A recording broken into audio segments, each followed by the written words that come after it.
Mari kita berdoa sebelum kita membaca merenungkan firman Tuhan.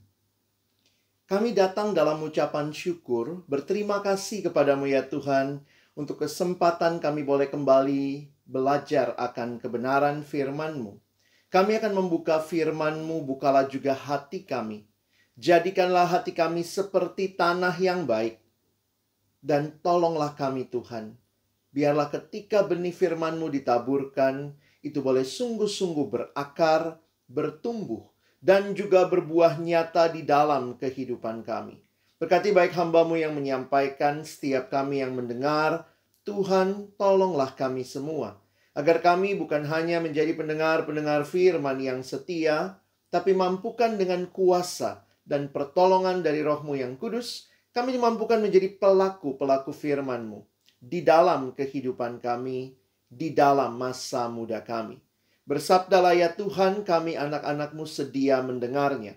Di dalam satu nama yang kudus, nama yang berkuasa, nama Tuhan kami Yesus Kristus, kami menyerahkan pemberitaan firman-Mu. Amin. Tema kita pada hari ini adalah keberanian yang otentik. Sepanjang Alkitab, kita berjumpa dengan banyak tokoh-tokoh yang menunjukkan keberanian yang luar biasa.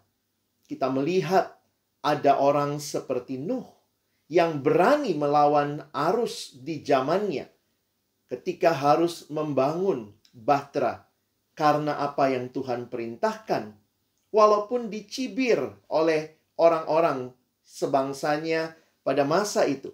Tetapi dia taat kepada apa yang Tuhan perintahkan, walaupun dia juga belum melihat apa yang sesungguhnya akan terjadi.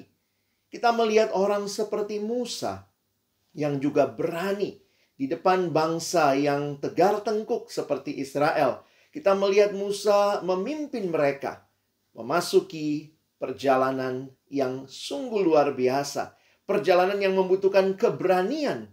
Ketika harus membelah laut dan ketika harus berhadapan dengan situasi yang tidak mudah, Musa setia dan taat kepada Tuhan memimpin umat Israel.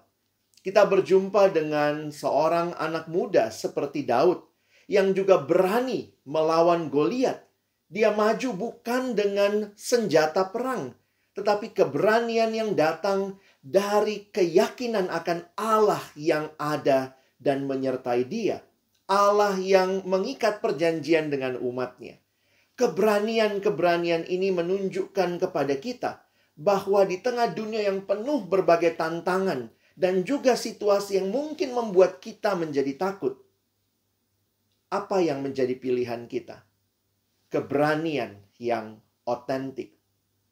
Di dalam perjanjian baru, Rasul Paulus mengatakan juga di dalam salah satu suratnya yang ditulis dari dalam penjara, surat Filipi. Filipi pasal 1 ayat 27 dan 28a. Hanya hendaklah hidupmu berpadanan dengan Injil Kristus, supaya apabila aku datang aku melihat, dan apabila aku tidak datang aku mendengar, bahwa kamu teguh berdiri dalam satu roh, dan sehati sejiwa berjuang untuk iman yang timbul dari berita Injil, dengan tiada digentarkan sedikit pun oleh lawanmu. Dengan tiada digentarkan sedikit pun oleh lawanmu. Adik-adik yang dikasihi dalam Tuhan Yesus Kristus, Bapak Ibu Guru, kita bersyukur melihat apa yang menjadi teladan di dalam kitab suci tentang keberanian. Bukanlah sebuah keberanian yang nekat. Keberanian yang nekat hanyalah berpusat kepada kepercayaan pada diri sendiri, yang mungkin merasa mampu, merasa layak, merasa sanggup, dan kemudian maju dengan kekuatan sendiri. Tetapi kita berjumpa dengan keberanian yang otentik yang berpusat kepada Allah dan janji-janjinya. Ketika Rasul Paulus ada di dalam penjara dan menuliskan surat kepada jemaat di Filipi, terlihat dengan jelas bahwa Paulus ada di dalam penjara karena pemberitaan Injil. Bukan karena melakukan kesalahan, tetapi karena orang-orang yang waktu itu tidak senang dengan berita Injil yang mengubahkan kehidupan. Dan perhatikan, bagi Paulus, di tengah-tengah situasi yang sulit, dia tetap berani dan mengingatkan jemaat, hanya hendaklah hidupmu berpadanan dengan Injil Kristus. Mengapa keberanian yang otentik ini seringkali sulit kita temui?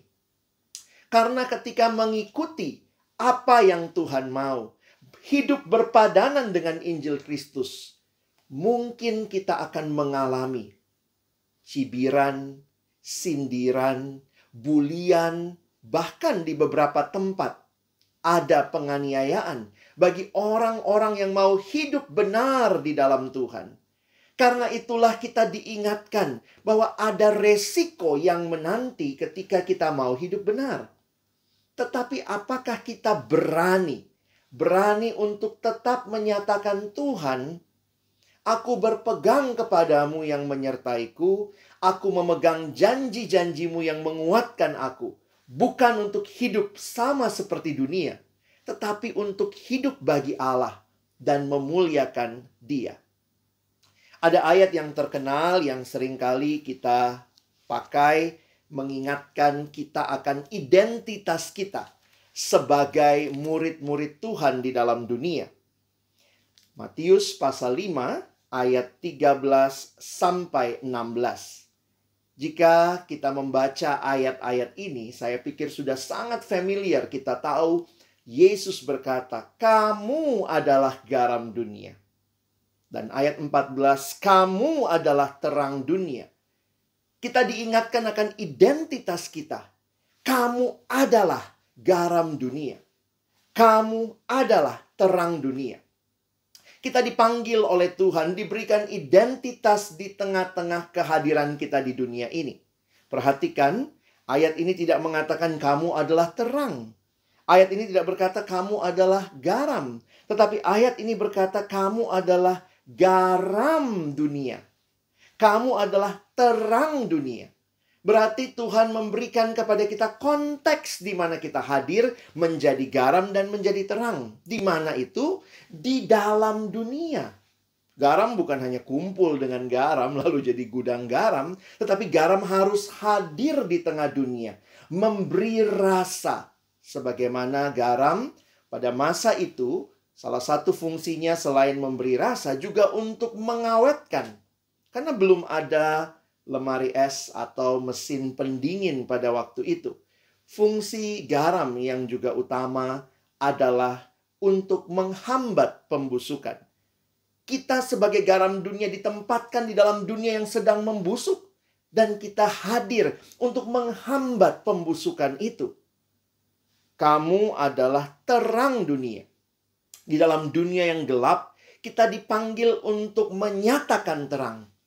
Untuk menghidupi identitas ini. Dan menghidupi apa yang Tuhan mau. Supaya kita menghambat pembusukan. Supaya kita menerangi kegelapan. Tidak mudah. Teman-teman yang dikasihi Tuhan.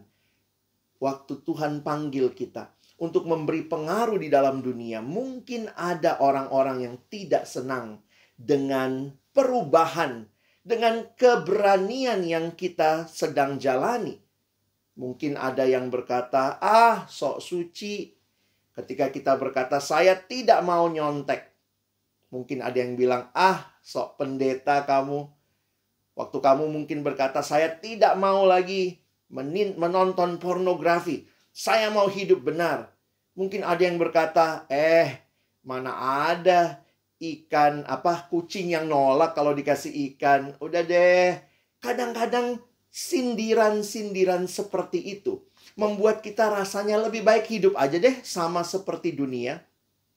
Tetapi ketika kita diberikan identitas oleh Tuhan, maka apa yang Tuhan minta supaya engkau dan saya lakukan adalah bersandar, berharap penuh kepadanya. Bahkan di tengah-tengah situasi yang tidak mudah. Dan disinilah kita membutuhkan keberanian. Yang kalau sumbernya dari dalam diri kita. Gak mungkin. kita justru lebih mau mengikuti apa kata orang, apa yang nampaknya menyenangkan. Tetapi ketika kita bersekutu dengan Tuhan, kita menikmati relasi dengan Tuhan hari demi hari. Firman Tuhan menguduskan hidup kita. Maka kita akan mau berkata, Tuhan, bukan apa yang kuingini, tetapi apa yang Engkau mau. Keberanian yang otentik sekali lagi bersumber dari Tuhan sendiri. Dan bagi kita yang berelasi dengan Tuhan, kita pun dikuatkan untuk jadi garam dunia, untuk jadi terang dunia, di tengah-tengah dunia yang semakin membusuk, di tengah-tengah dunia yang semakin gelap, dan mungkin menolak kita, dan bahkan menganiaya kita yang mau hidup benar. Dari mana pemahaman itu? Sebenarnya kita perlu lihat di atas ayat yang kita baca tadi. Kalau teman-teman memperhatikan, ini adalah bagian khotbah di bukit yang Yesus sampaikan. Sebelum sampai ke Matius 5 ayat 13, yuk kita lihat sebentar. Di atasnya ada Matius 5 ayat 10, ayat 11, dan ayat 12. Jadi, ayat 13 mengikuti apa yang sebenarnya sudah disampaikan sebelumnya. Dan saya mau ajak kita melihat dari ayat 10, ayat 11, dan ayat 12. Matius 5 ayat 10. Berbahagialah orang yang dianiaya oleh sebab kebenaran, karena merekalah yang empunya kerajaan sorga. Wow, ini satu peneguhan yang Tuhan nyatakan. Yang dianiaya oleh karena kebenaran, merekalah yang empunya kerajaan sorga, dan dikatakan berbahagia. Perhatikan ayat 11. Berbahagialah kamu. Wow, apakah menang undian, menang lotre, dapat hadiah luar biasa? Ayat 11. Berbahagialah kamu jika karena aku kamu dicela dan dianiaya, dan kepadamu difitnahkan segala yang jahat. Apanya yang berbahagia? Bukankah itu situasi-situasi yang sulit? Tetapi karena nama Tuhan, ketika mau hidup benar, hidup jujur, lalu kemudian mengalami dicela, bahkan dianiaya, kita yang taat kepada Tuhan, yang tetap mengikuti kehendaknya, Yesus berkata, berbahagialah. Dan bahkan ayat 12 dikatakan, perhatikan, bersukacita dan bergembiralah. Mengapa? Karena upahmu besar di sorga. Sebab demikian juga telah dianiaya nabi-nabi yang sebelum kamu. Yesus mengingatkan sepanjang sejarah para nabi juga terus mengatakan kebenaran, menyampaikan kebenaran, dan banyak orang yang tidak suka. Apa yang mereka lakukan? Mereka mencela, mencibir, bahkan ada nabi yang dianiaya. Dan ini menunjukkan bahwa dunia tidak senang dengan kehidupan yang benar, hidup yang jujur, hidup yang kudus, hidup yang harusnya dilakoni oleh setiap kita anak-anak Tuhan. Karena itu kita butuh keberanian, bukan keberanian semu. Bukan keberanian yang bersumber pada kekuatan diri, tetapi keberanian yang otentik, yang sekali lagi bersumber kepada Allah dan janji-janjinya yang luar biasa. Lalu setelah mengatakan kalimat-kalimat ini, ayat 10, berbahagialah yang dianiaya. Ayat 11, berbahagialah kamu yang dicela, dianiaya, difitnah segala yang jahat. Ayat 12, bukan cuma kamu, para nabi-nabi juga sebelum kamu, tetapi kamu kiranya bersukacita, kamu tetap bergembira. Lalu apa selanjutnya? Selanjutnya, kamu adalah garam dunia, kamu adalah terang dunia. Coba kita baca dalam konteksnya. Yesus mengatakan kira-kira demikian. Dunia ini bakal tidak suka dengan apa yang kamu lakukan. Dunia ini mungkin akan menolak kamu, menganiaya kamu, memfitnah kamu. Tapi kamu adalah garam dunia. Di tengah dunia yang seperti itu, engkau dan saya diutus untuk hidup menyatakan kebenaran. Di tengah dunia yang membusuk, kamulah garam dunia. Di tengah dunia yang menolak, menganiaya, memfitnah kita, kamu adalah terang dunia. Wow, apa yang saya hayati ketika merenungkan ayat ini? Sekali lagi saya katakan, Tuhan untuk menjadi terang, menjadi garam di tengah-tengah dunia ini yang sangat menentang, butuh keberanian. Keberanian yang otentik, keberanian yang bersumber dari Allah. Sehingga ketika kita di dalam relasi dengan Tuhan, membaca, merenungkan firman-Nya setiap hari, beribadah kepada Tuhan, berdoa kepada Tuhan, maka Tuhan menguatkan kita. Memberikan keberanian untuk berkata benar, memberikan keberanian untuk meninggalkan dosa, memberikan keberanian untuk beda dengan orang-orang di sekitar kita. Ketika semua berkata, udah deh, nikmatin aja. Tapi kalau kita tahu itu tidak memuliakan Tuhan, kita berani berkata, no. Saya memilih untuk taat kepada Tuhan. Mungkin teman-teman membutuhkan keberanian seperti ini. Nikmatilah relasi dengan Allah. Sehingga engkau dan saya bisa bertahan hidup benar dengan kekuatan yang dari Tuhan. Dengan demikian kita juga bisa berkata seperti kalimat di dalam firman Tuhan di Yakobus pasal 5 ayat 12b. Jika ya, katakan ya. Jika tidak, katakan tidak. Kita butuh keberanian untuk hidup seperti ini. Dan ketika kita bersandar kepada Tuhan, hidup benar di tengah dunia, kita akhirnya bisa menjadi pengaruh yang baik.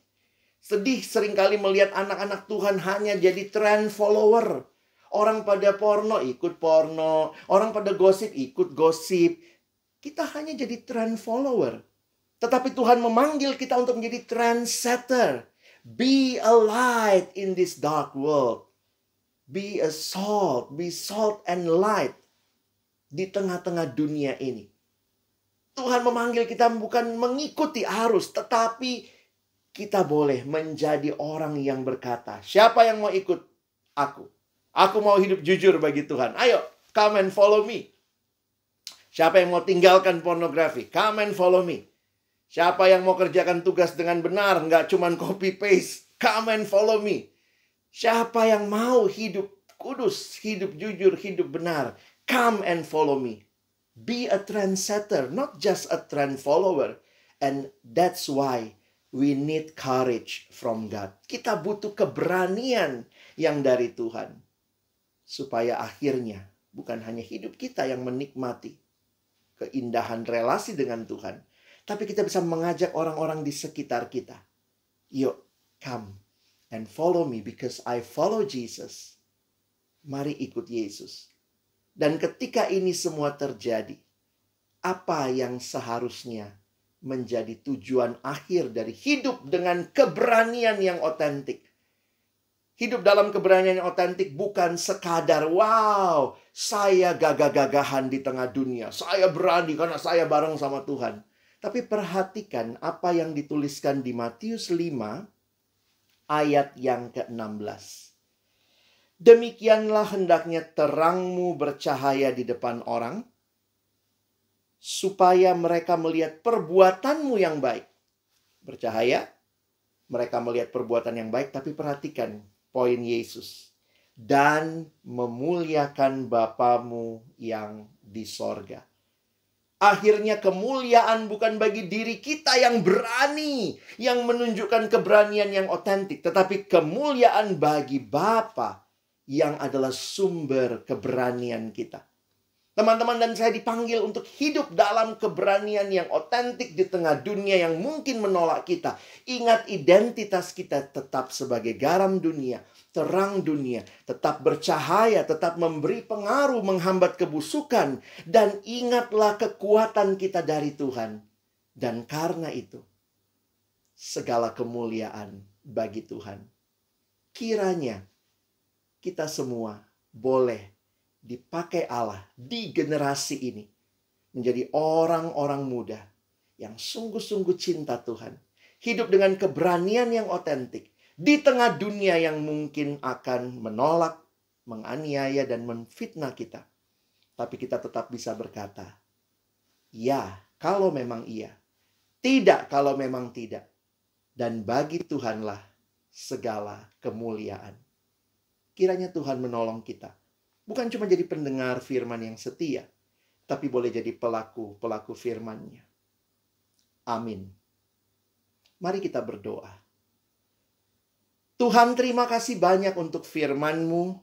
Biarlah setiap kebenaran menolong kami, memerdekakan kami. Untuk bukan hidup bagi diri kami, tetapi hidup bagi Allah. Dengan keberanian yang otentik, yang tidak bersumber dari kekuatan kami, keyakinan kami akan kemampuan diri, tetapi bersumber kepada kekuatan dari Allah. Pengharapan akan janji-janji-Mu yang adalah ya dan amin bagi kami di tengah dunia ini. Terima kasih. Sekali lagi tolong kami bukan cuma jadi pendengar yang setia. Jadikan kami pelaku-pelaku firman-Mu. Dalam nama Yesus kami bersyukur. Amin.